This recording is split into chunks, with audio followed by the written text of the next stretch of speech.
Goliath, the Guinness tallest horse in the whole world. A Crackerbook story. Published by Crackerbooks. Copyright Keith Sanders 2017. Goliath, his story.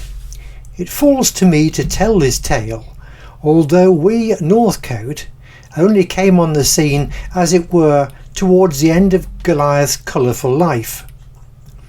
In fact, it was Kevin Flynn, the then heavy horseman at Young's Brewery in Wandsworth, who approached us because Goliath was in real trouble. This remarkable horse had been at Young & Co. for a number of years. Golly, as known by all, was not a beer delivery horse, but a show horse. To be quite honest, he was no great looker, except for his exceptional height. In fact, before he died, Goliath was for many years the Guinness certified tallest living horse in the whole world. At one particular Shire Horse show, when held at the Peterborough Showground, John Young himself told me the brief tale of Goliath. Chapter 1. Finding Goliath. In company with Harry Ranson, Young & Co.'s famous head horseman, they had been looking for new horses and found themselves at the premises of Fred Harlock at Ramsey near Peterborough. Among the shy horses Fred had at that time was this tall, bony, gangly black gelding with 4 white legs. The story went along the lines that Goliath had been born in the northwest of England and put to work far too soon in life by his first owner. He never really had much of a chance after that. It was very much like the old chimney sweeps putting children up chimney stacks to sweep them, or the young children being used in northern mills many years ago to collect up under the machines as the children were small in stature. Bones and bodies need time to develop, time to grow their bones and muscles, time to become their proper shape. Old Goliath did not have this chance. All his life after those initial years he looked a bag of bones. His conformation was quite dreadful, but nevertheless he did grow in height. We often wondered just what he would have been like had he had the good home he deserved when he was just a lad. How would he have really developed? Anyway, John Young and Harry studied this horse for quite a while and finally decided they'd give him a chance. They took him down to London and introduced him to the famous Young & Co. brewery stables. In those days, the 1980s, there were about 25 to 30 Shire horses living and working in the stables at the Ram Brewery. You may have read something of this in either the Sammy the Shire Horse stories or even It's the Rum Life Book 3, when our original Shire Ebony went to work at Young's. Most of the horses were used for regular delivery of the beer made at the brewery. On a good day, a pair of working horses could deliver several tons of beer in bottles and barrels. They had specially built drays that were preloaded and just awaited their horsepower to get underway. It was a more flexible and economic system than using motor lorries, and there was no downtime of the motor vehicles. Chapter 2. Horses at Work. In fact, around the 1980s an official study had been made all about the efficiency of using horsepower in urban situations. Direct comparisons were made regarding the economics and environmental issues. The horse won the argument effortlessly. He or she was environmentally effective. They did not produce carbon emissions, nor did they need MOT tests, nor use expensive fuel oil. A pair of horses, in fact, over a 5-year period could outwork a motor lorry for less capital outlay and still have 3 years or so working time to spare.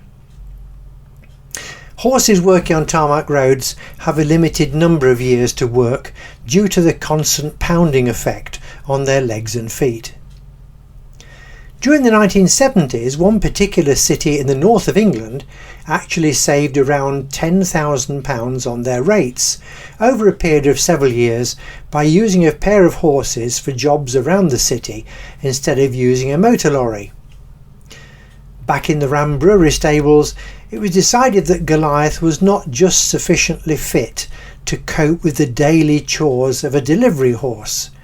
Instead, he was trained to lead the Young & Co team of 4 horses that travelled to all the large agricultural shows and special events throughout the year, promoting the Ram Brewery. Harry Ranson managed to disguise Goliath's bony structure with a fine set of show harness. That, together with the best of care that a horse could wish for, did the trick. The very first time I saw Goliath was at a South of England Agricultural Society ploughing match in around the middle of the 1980s. Goliath revelled in these public appearances. He adored the crowds and loved meeting people. He was a real show-off, and the crowds loved him for it. Chapter 3. Golly. Goliath had several good years with the Young & Co team and stables, but eventually the time came for him to retire, and he went to a farm at Sheffield Park, East Sussex, in the south of England. This would be in about 1990. The next part of his life is a little sketchy, as we came on the scene after he had experienced a bad accident. Goliath was by now just over 12 years old, and retired earlier than would have been normal due to his unfortunate upbringing. Remember, his muscles were not what they should have been. They were underdeveloped and had a fraction of the strength and endurance that they should have had. Goliath fell down while on this farm, but we were told to complicate matters he was inside a stable at the time. He could not get up and was what is called cast, totally stuck. By the time he was back on his feet, he was in a bad state, both physically and mentally. We were never sure what the situation was on this particular farm, but we do know that Young & Co paid the vet's bills for Goliath at this time. When Kevin Flynn telephoned us early in 1991, he explained that we were Goliath's last hope. Kevin knew we'd developed the Northcote Centre to specialise in the care of big horses, and he asked if we would consider giving Goliath a home. Kevin also knew we did not use stables, but that the horses lived in communities in large buildings. They led their own lives to a certain extent and learnt to obey voice commands rather than be led around on the end of a string. Kevin also explained quite clearly that we should understand that Young & Co could no longer fund the veterinary care of Goliath. He explained that the bills at Sheffield Park had been huge, and the company could not pay out any further. Chapter 4. At Northcote. It was a cleft stick situation really. We did not have a choice. We had set our stall out to look after horses that needed care, and Goliath was a classic case. Looking at his history, which John Young explained to us at a later date, he deserved the best we could offer. Things at that time were not too bad at Northcote. We had been operating for 4 years or so, and our income from visitors was keeping up with the costs. Just. We had a fairly large loan and had just renegotiated that from an overdraft to a mortgage, as interest rates had risen to an all-time high of around 20%, and the bank loan interest was crippling. Little did we know what was around the corner.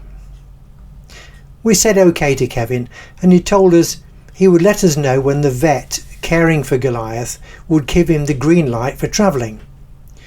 At the time of our conversation, he was still recovering very slowly, and it would likely be still some weeks before he was strong enough to cope with the long journey to Lincolnshire.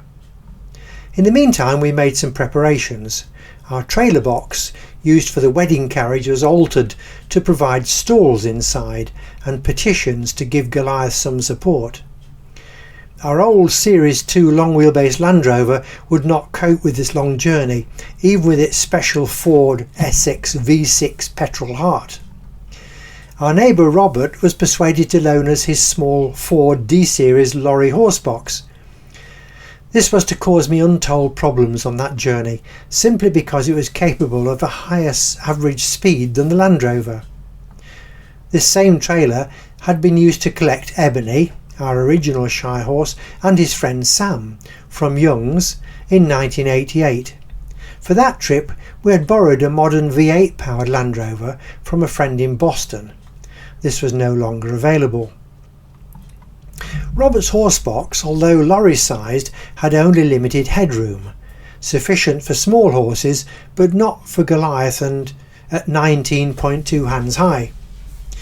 This made him 6 feet 5 inches to his withers or shoulder, head, neck and ears all above this. But it did have a tow bar. Chapter 5. The Nightmare. When the day arrived to collect Goliath, I enlisted the help of a girl volunteer who was working at the centre and came from Spilsby, close at hand. We left very early in the morning and arrived without incident at Sheffield Park, some 170 miles distant, by 9:30 a.m. Literally the night before, when we had contacted the farm, we were told that there were 2 horses coming, Goliath and a friend. A firm and faithful friend. They had become inseparable. I only thought at the time it was a good job the trailer was big. The extra horse was to compound the problems we encountered getting home. Loading was the first problem. Goliath was wobbly. He was distinctly battered with sores all over and a scarred face. Just in front of his left-hand hip was a huge open wound that appeared to be bottomless. Goliath's pal was a large white shire, who we were told was called Bonnie. He was an ex-Whitbread horse from the famous stables in the East End of London. He was nothing like as tall as Goliath, but very stocky and certainly heavier. I decided to put Bonnie in first, which we managed with some treats, and then closed the first partition. Goliath managed to climb into the rear of the trailer, and due to his wobbly state, I allowed him to lob against the back door pillar with his bottom. They both had long reins securing their head collars and hay nets to give them something to munch on. By 10:30 a.m. we were on our way again, much more slowly this time because of our fragile cargo. It seemed to take forever to reach the M25 south of London and then head for the Dartford Tunnel. Creating a full-length book in YouTube is quite a complicated process, so we've decided to make this book in 4 parts. This is the end of part 1. Do make sure you catch up and see the other parts, 2, 3 and 4.